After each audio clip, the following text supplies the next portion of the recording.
Whole Cloth Quilting Series is here. If you haven't seen the Whole Cloth Quilting Part 1, make sure to go to my channel and check it out. That'll give you the list of all the materials you need. Let's get started. So I start out by putting all of the fabric on a flat surface. I like using my hardwood floors, so I make sure that they're nice and clean. And then you'll take the fabric and you're going to lay it pattern face up. You want to make sure it's nice and flat, and then you're going to use a pair of sharp scissors and cut off all of the little selvage edges. So you're going to be cutting right up to the pattern, and again, make sure that your scissors are nice and sharp.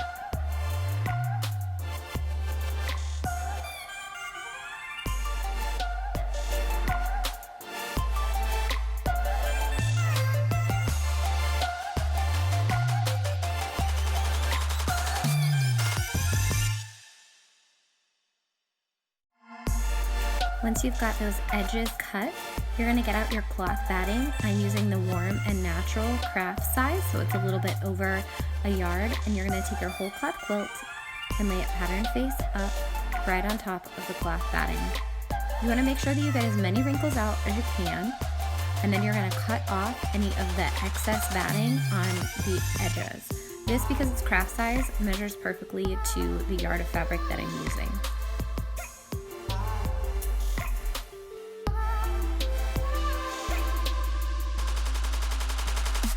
Okay, so now for the fun part. We're going to be using Elmer's glue to baste the top of the whole cloth quilt to this batting here. I know it sounds crazy, but it is such a cool trick. Make sure you are using this one. If you don't, it will make it impossible for the glue to come out when you put it in the washing machine. You'll also see I've got a little foam brush here. I got that at Home Depot. It doesn't matter what size you have. I like this wide paddle size. It makes it a little bit easier to use.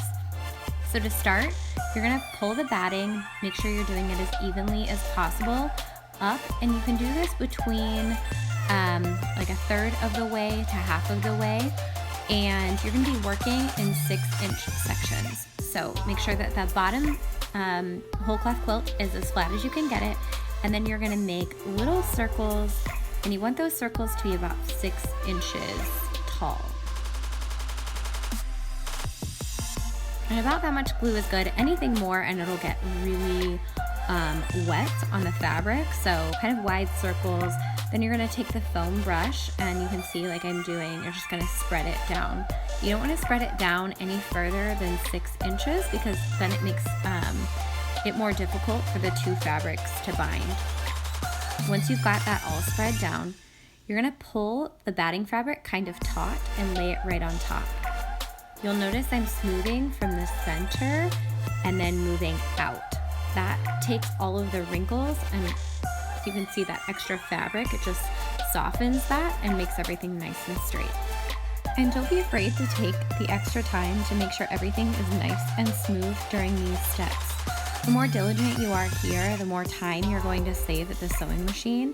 When you're basting these two pieces of fabric together, it'll help your fabric from puckering at the machine. No one wants that. Once you feel like you've gotten it nice and flat, you're gonna pull the batting until you feel a little tug from where the glue is already starting to adhere to the front and back, and you're gonna repeat the process.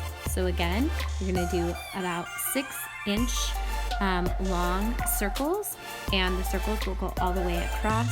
Use the foam roller or the foam brush and brush the product down, and then make sure you're smoothing from the center of the quilt out.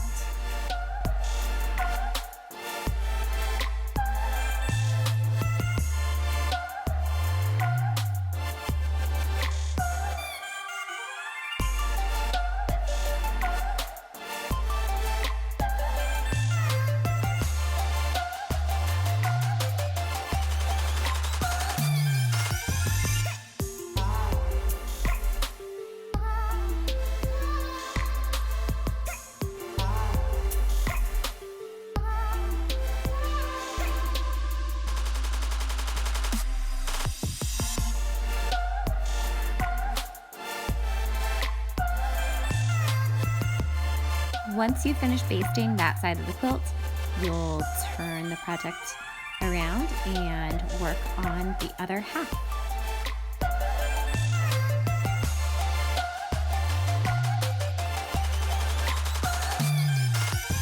I went ahead and sped this portion up since you guys are practically pros at this already.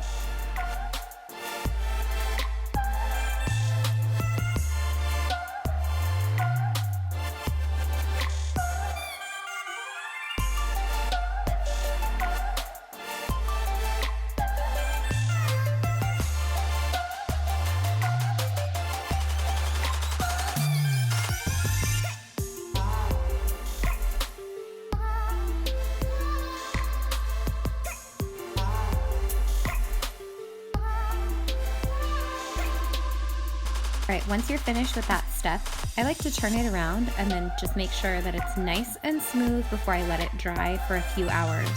Next, we're gonna put on the back portion of the quilt, and after we put that back portion on, we're gonna end up trimming around the border of the backing. We're gonna leave about 1.5 inches of fabric left. You'll notice that one of my little sidekicks woke up. I didn't measure this with an actual measuring tape.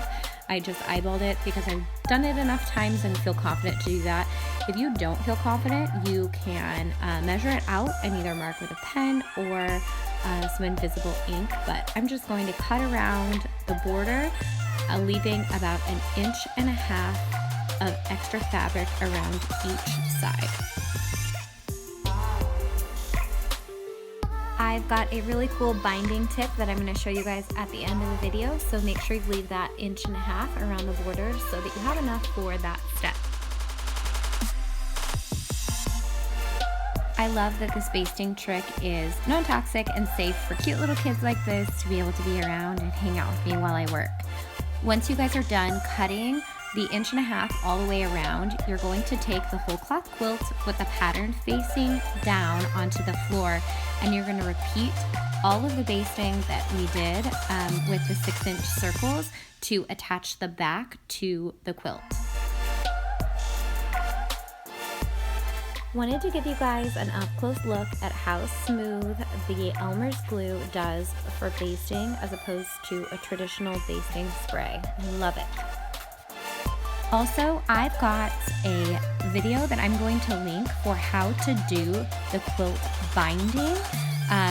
Lorena at Lorena's Quilting is so awesome at explaining it. I actually tried to put together a video explaining how I did it, and she does such a better job. So for the next step, I want you to head over to Lorena's Quilting and check out this video. She is so awesome. She's going to show you how she binds the sides of any quilt. She's doing it on a mug rug, but she'll show you how you can bind a quilt using a glue stick, an Elmer's glue stick, and an iron. It turns out really beautiful, and she also does a really nice mitered corner. So head over there and check it out. In the next video, I'm going to be showing you guys how I finished off this quilt with some easy top stitching tips and tricks. Thank you guys for watching. If you love this video, make sure to subscribe and hit the bell so that you get first dibs on videos like this. Love you guys. See you next time.